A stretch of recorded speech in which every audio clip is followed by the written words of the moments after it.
This is Math 5 for Monday, April the 13th. This is for eager educators. We are going to be covering page 377 to 389. At the end of this week, you're going to be doing test number 16. So what we're talking about today is percents. Percents of a number is a portion of a number, right?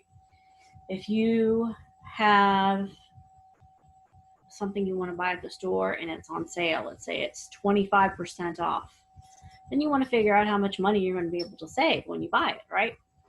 So that's how we use percents, okay? So, get some more light on the subject here. So, you're making proportions, okay? So a jacket, let's get something different here. A jacket that normally sells for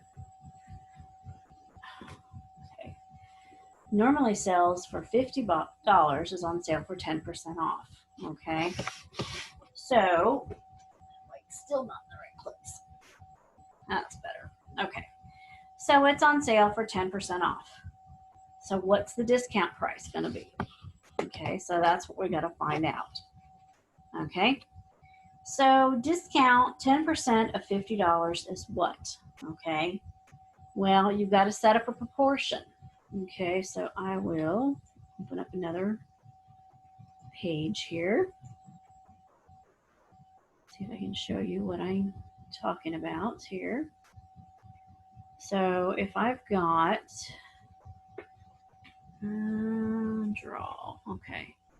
So I've got a line there and a line there. It's not a very good line, but that's okay.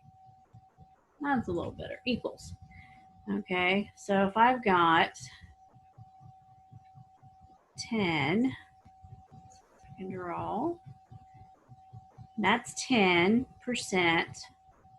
of, see how good I am here? 10% of 100 is 10 out of 100. So that equals what out of $50, right? So that's the whole cost of the item to start with. So you're going to save 10%. Okay, so to find the sale price, you subtract the discount from the original price. Okay, so in order to find out,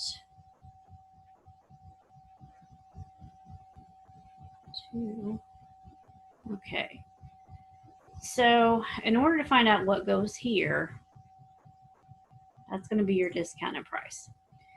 So if you take 100 and divide it by 2, that gives you 50, right?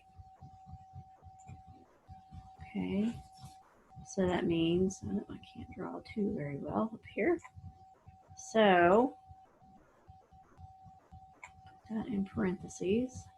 Kind of hard to draw freehand. So 100 divided by 2 is 50. So 10 divided by 2, it's going to be 5, right?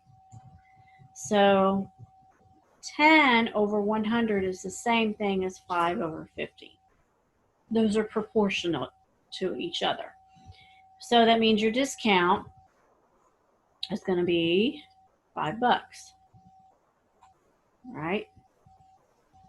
So your total cost is going to be 45 because you're going to subtract 5 from 50. That gives you $45.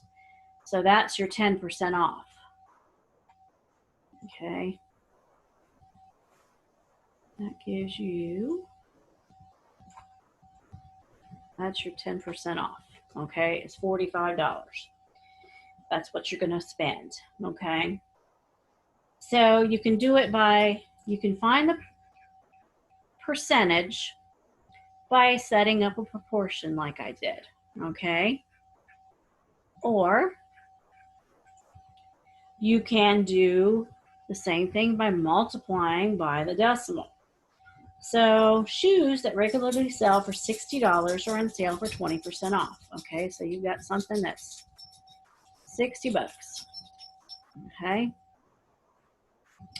and it is 20. Two don't look very good, but that's okay. All right, so it's 20% off. All right. So it's 20% off.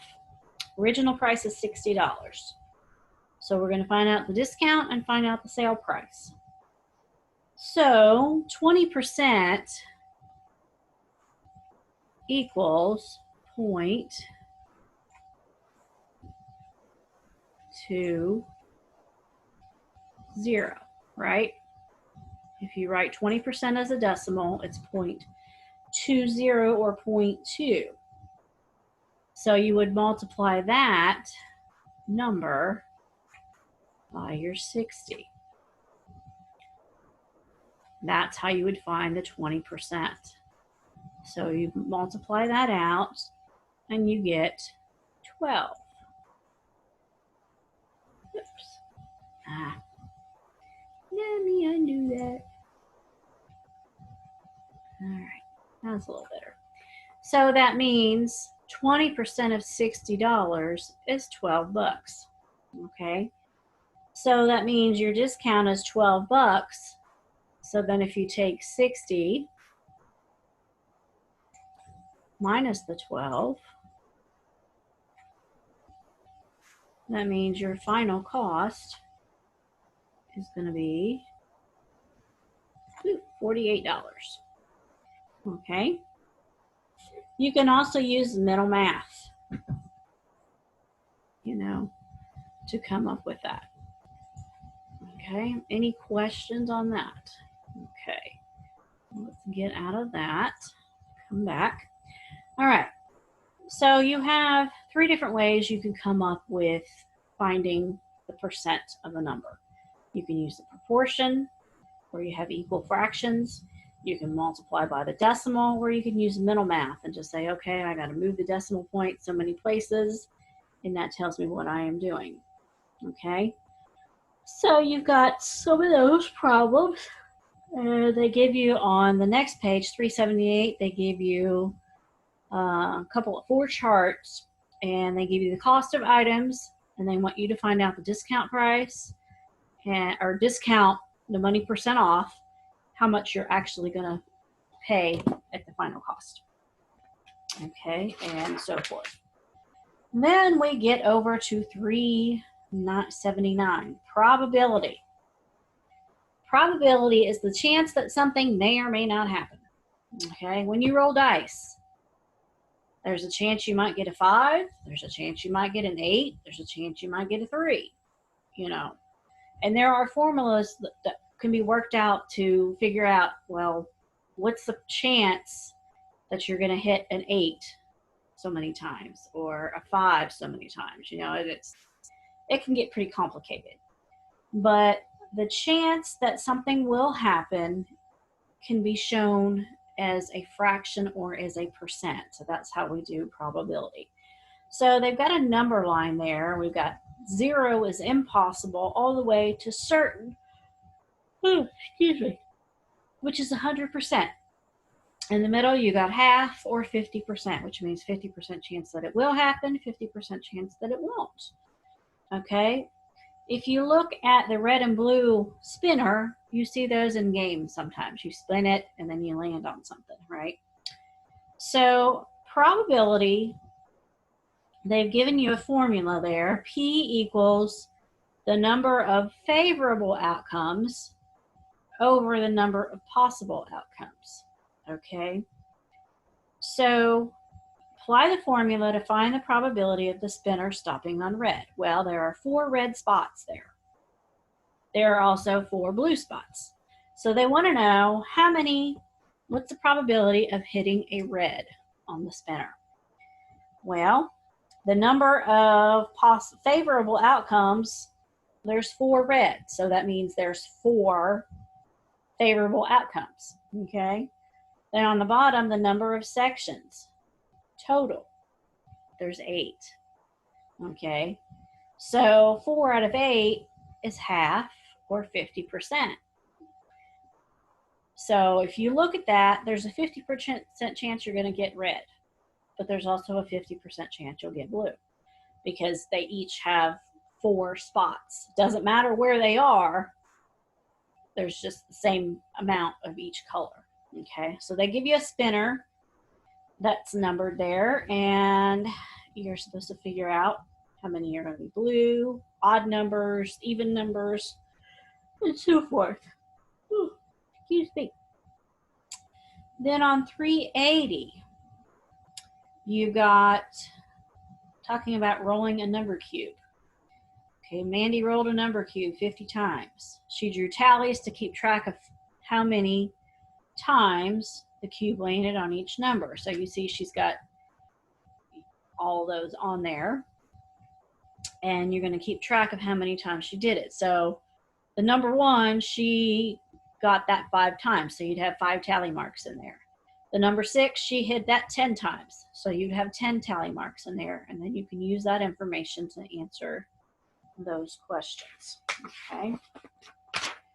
All righty. Then we have the chapter review. Okay. So if you want to have me grade the chapter review, I can. When you finish your math tests, make sure you take a picture of them and text it to me so that I can see your answers, and that way I can grade it. So you can work on the review. And then you've got the cumulative review. So actually,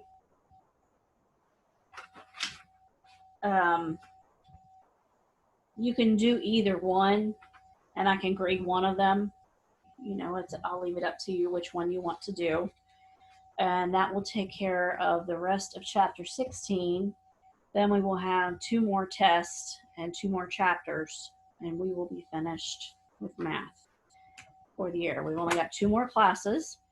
So I'm going to go ahead and record those today, and then I'll upload them, and then you can have, you know, extra time to work on those and get everything done. So if you have any questions, don't worry about, you know, emailing me or texting me or whatever. I'm here, and we will go from there, and I will talk to you later.